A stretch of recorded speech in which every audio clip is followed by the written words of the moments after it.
Doing good Geetu जी। अभी sir जो बाजार में चल रहा है वो इस समय है सोना और चांदी। जैसे ही ट्रंप के बयान आते हैं वैसे ही सोना और चांदी में आग लग जाती है। सोना at all time high, gold at all time high, silver at all time high, copper at all time high. Natural gas में भी आज 20% का इजाफा देखने को मिल रहा है। सो इसके चलते हुए हमने हिंदुस्तान जिंक में देखे जबकि बाजार गिरा हुआ है लेकिन हिंदुस्तान जिंक के नतीजे अच्छे आए। उसके बाद नतीजों के साथ साथ सिल्वर का बेनिफिट उसे मिलता है और सिल्वर की तेजी के चलते हुए आज भी ये स्टॉक 3% ऊपर कामकाज कर रहा है। First gold and silver and then Hindustan Zinc, तीनों पे आपकी व्यू क्या बन रहा है इस समय? देखिए, मैं क्लोजली फॉलो नहीं करता हूँ गोल्ड और सिल्वर, पर I mean as a commodity, when we have seen this sort of a move in the past, I mean, if you go by history, ये बोला मुश्किल है कि ये मूव कहाँ पे खत्म होगा. It's very difficult to say whether silver will go to 4 lakhs or 5 lakhs or whether it will stop here. तो इसलिए मैं बोलूँगा कि जिनके पास है, शायद one should, I mean, from a like a trading perspective, I think one should keep a trailing stop loss. Okay. आप जो शायद हेवन भाई शायद बेटर बता पाएंगे. But then I think one should keep a trailing stop loss, and when the stop loss is hit, don't think twice, just exit. क्योंकि if you go by history, after this sort of a move, the corrections are also very deep. और यदि आप आज मुझे पूछें the logic for I mean a fall, I may not give you a logic for that fall, but whenever we are investing, I think we should always look at history for possibly the way forward. So I think one should be careful. I won't say that this is a good time to invest, but if you have, hold on with the stop loss. Amit sir, IT sector में नतीजों के बाद क्या करेंगे आप? TCS, HCL tech, tech Mahindra, Infosys, इन सब के नतीजे आ चुके हैं। नतीजों ने डिसअपॉइंट तो बिल्कुल नहीं किया। कहीं गाइडेंस में इजाफा देखने को मिला, कहीं विप्रो ने कटौती की गाइडेंस में, तो विप्रो को it was down nearly 7 to 8%। तो अब आईटी स्पेस में क्या करना चाहिए? क्योंकि ट्रंप की तरफ से कुछ क्लैरिटी तो नहीं ही मिलेगी हमें, लेकिन हमें तो सोचना पड़ेगा ना। No, that's true, but clearly Trump cannot do anything more as far as IT and pharma is concerned. क्योंकि ये दोनों सेक्टर को यदि टच करता है, then I think there can be a collapse in US because they are clearly dependent.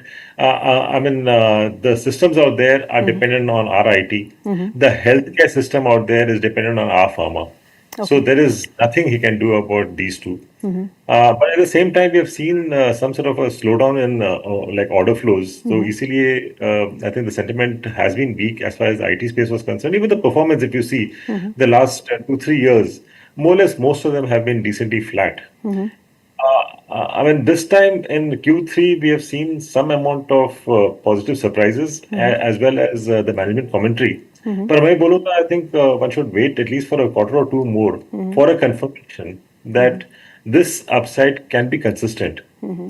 But something like a Tech Mahindra, because of the sort of earnings, yes, possibly we can see either 8-10% more. And a stock like Wipro has been disappointing for a very long time. Correct. So I think it will be off, I mean, the watch list of most of the investors. Hemendra sir, दो stocks, Hindustan zinc जिसकी हमने अभी बात की, आज 3% ऊपर है, नतीजे अच्छे आए थे और काफ़ी अच्छा इजाफा हम पहले ही स्टॉक में देख चुके हैं। दूसरा जिंदल 100, नतीजों के बाद इस स्टॉक में भी तेजी है। कल भी काफ़ी अच्छा एक मोमेंटम था, आज भी हरे निशान में 3% ऊपर कामकाज करते हुए। दोनों ही स्टॉक्स आपको चार्ट पे कैसे लगते हैं?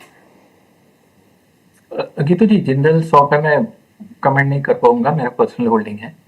और हिंदुस्तान जिंक की बात करें तो जैसे अमरीक जी ने बताया, सिल्वर ड्रिवन तेजी है, लेकिन मेटल्स अगर आप देखेंगे, टाटा स्टील भी है गीतू जी, और एक काफी स्ट्रॉन्ग सेटअप है, intermediate long term up trend है और अभी भी अपसाइड बाकी है। तो यहाँ पे 710 के आसपास रेजिस्टेंस है हिंदुस्तान जिंक पे, लेकिन यहाँ पे जो अगर आता है स्टॉक तो काफी स्ट्रॉन्ग रेजिस्टेंस है। मुझे लग रहा है टाइमिंग के लिए यहाँ पे रैली रुक सकती है। बहुत ही मुश्किल है बोलना कि एग्जैक्टली कहाँ पे जाके रुकेगा, बट लग रहा है कि यहाँ पे मार्केट भारी, आई मीन स्टॉक भारी हो सकता है और मल्टीपल रेजिस्टेंसेस है। तो यहाँ से फ्रेश लेने की कोई रिकमेंडेशन नहीं है गीतू जी। अगर है तो 700 के ऊपर, 710-20 के आसपास हल्का सा प्रॉफिट बुकिंग करें। शॉर्ट की कोई सलाह नहीं है, but little bit of profit booking can not be ruled out. Okay, Ola electric के स्टॉक को देखिएगा, 33 पे आ चुका है ये स्टॉक, 7%, 8% नीचे है आज। ये लेना बनता है या फिर छोड़ दें? ओला का गोला को छोड़ दीजिए गीतू जी। ये आग का गोला है। I mean, what I mean to say seriously, काफी volatile है स्टॉक। इतना we don't have that much history Geetu ji, इतना डेटा नहीं है कि लॉन्गर टर्म व्यू ले, लेकिन जितना भी डेटा है stock is in a intermediate down trend Geetu ji, and that situation has not yet change. All time low Geetu ji अगर आप देखेंगे तो कुछ 30-75 के आसपास था, और दिसंबर में आई थिंक वो टेस्ट करके तोड़ने के मूड में है। मेरे हिसाब से दूर रहिए ऐसे स्टॉक को। मार्केट का ठिकाना नहीं है और ये स्टॉक का भी ठिकाना नहीं है। Stay away. फर्दर डाउनसाइड नहीं हो तो आश्चर्यजनक होगा। अगर हम निफ्टी 500 के स्टॉक्स में देखें तो losers are 450 and the gainers are just 50। तो जो एडवांस डिक्लाइन रेशियो है it's does not look good at all. और अगर निफ्टी 500 के ही स्टॉक्स में देखें तो just 3 stocks at 52 week high, Hindustan Zinc, SBI and Bank of India, जिन्होंने आज अपना 52 हफ्ते का उच्चतम स्तर एंड ऑल टाइम हाई छुआ है। वहीं 52 वीक लो के लिस्ट देखें तो it's around 60 stocks. 60 stocks of Nifty 500 are at 52 week low. अभी सर, जो हमने साल के शुरुआत में बात की थी, this is time for picking up some good quality mid caps and small caps, वो इसको देख के तो डर ही लग रहा है। No, इसीलिए मैंने कहा था कि whenever you are picking up quality mid cap and small caps, आपको फंड्स के साथ काफी बड़ा पेशेंस भी जरूरत है, and we are just about 20 days into this year. So pain is going to continue, I think, for a while longer, and who will be able to bear this pain and hold on for the next at least 9 to 12 months are the ones who will possibly come out as winners. ये हम लोगों ने पहले भी देखा है that times like these, you feel like selling your portfolio and exiting, which may be the wrong thing to do. Sir, budget से क्या उम्मीद है आपकी, अमित सर? बजट में देखिए, see, first of all, budget has lost its relevance in the last 10-12 years. Ji. Most of the announcements are outside the budget. Even इस बार भी हम लोग देखा कि जो टोबैको का जो अनाउंसमेंट आता है नॉर्मली एक्साइज का, that is normally in the budget. इस बार it came on 1st of January. But if you're talking of I mean, announcements which can be expected in this budget, I think it will be a very tightrope walk for the finance minister, क्योंकि जो revenue collections हुए हम लोग के like in the current year, it is lower than what was projected in the budget earlier. So, although there are expectations that there could be some more tax swaps for the middle class, there can be some cut in STT, which is the demand I mean, from the market participants. I don't know how much of that can happen this time. And at the same time, काफी industry के demands हैं, क्योंकि because of tariffs, there are a number of industries which have got affected directly. For example, textiles, gems and jewelry. I mean, you have aquaculture, footwear, जहाँ पे आज थोड़े बहुत news आए हैं. I think the government would first have to support these industries before doing anything else. And at the same time, जो infra spends हैं, they've been stagnant for the last 2 years. So, if you're talking about Viksit Bharat by 2047, you need to keep increasing your infra spend. If not, you have to find other ways of funding that. So I think there could be talk of some sort of fund allocation. I mean, additional fund allocation for infrastructure this year. Okay, Havells के stock को देखिएगा, नतीजे ठीक ठाक ही रहे थे, लेकिन उनके सीएमडी ने कहा है कि क्योंकि कमोडिटी के दाम बढ़ रहे हैं, उसका इम्पैक्ट जो है शॉर्ट टर्म में देखने को मिल सकता है। उसके बाद आज हेवल्स के स्टॉक में तेज गिरावट देखने को मिल रही है। पोस्ट अर्निंग 5.5% नीचे 1371 के आसपास का यहाँ पे स्तर देखने को मिल रहा है। हेमेंद्र सर, हेवल्स को आप ट्रैक करते हैं तो क्या करना है इन लेवल्स पे? हेवल्स की अगर आप बात करें गीतू जी, तो काफी अच्छा रन अप हो चुका है और it has entered a correction of a greater degree Geetu ji. अगर आप देखेंगे तो ये स्टॉक कुछ मेरे हिसाब से लास्ट कुछ 17 साल से तेजी में रहा है, 17 years एंड काउंटिंग। और अभी यहाँ पे एक डीप करेक्शन देखने को मिला है गीतू जी, और ये करेक्शन शायद खत्म अभी भी नहीं हुआ है। मुझे लग रहा है नेक्स्ट 3-4 महीने तो इसमें कुछ, देखिए इंटरमिटेंटली अगर बाउंस आते रहते हैं कोई बड़ी बात नहीं है, लेकिन जो 2100 का ऑल टाइम हाई किया है गीतू जी, नेक्स्ट 3 महीने में तो दिख नहीं रहा है। शायद ये कैलेंडर ईयर में भी मुझे तो मुश्किल लग रहा है। लेवल्स की बात करें तो 1340 का सपोर्ट है, 1405 सपोर्ट था जो तोड़ रहा है। नेक्स्ट लेवल है 1340, वीकनेस है, डीपर करेक्शन है, डाउनसाइड दिख रही है गीतू जी फर्दर। गोदरेज कंज्यूमर को भी देखिएगा एक बार चार्ट्स पे, 1250 के आसपास का लेवल है, आज 8% का इजाफा है और gradually and slowly it has been moving higher. Generally पहले तो देखते थे गीतू जी 20 साल पहले की जब मार्केट टूटता है तो एफएमसीजी डिफेंसिव मार्केट को बचाता है, बीच में आईटी डिफेंसिव हो गया। But as of now Godrej Consumer की स्पेसिफिकली बात करें तो गीतू जी रिलेटिव स्ट्रेंथ है, और 1100 और 1310 का कुछ ऑलमोस्ट 8 महीनों का रेंज है Geetu ji. Bias is positive, short term bias positive, medium term bias positive, और लॉन्गर टर्म में भी थोड़ा स्टेबल हो रहा है।